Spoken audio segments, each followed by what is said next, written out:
Mabilis na nabalita sa mga probinsya. Patay ang isang pulis matapos masagasaan sa San Miguel, Bulacan. At base sa investigasyon, sakay ng isang patrol car ang pulis na si Patrolman Edmond John Arenas nang mahirapan siyang huminga. Nahulog ang pulis sa kalsada at nagulungan ng kasunod na sasakyan na minamaneho naman ni Joel Rivera. Baharap sa reklamo si Rivera.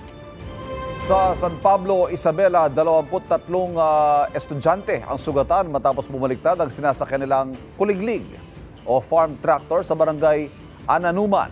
Ayon sa driver, nawala siya ng kontrol sa manibela sa palikong bahagi ng kalsada. Hindi raw magsasapa ng reklamo mga pamilya ng mga estudyante matapos mga driver na sasagutin ang pagpapagamot sa mga biktima. Sugat naman sa ulo ang tinamo ng isang lalaki sa Padre Garcia, Batangas matapos siyang barilin ng kanyang kainuman.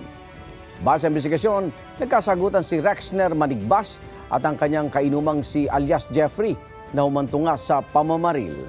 Patuloy na hinahanap ang tumakas na suspect. Baharap siya sa reklamong frustrated homicide.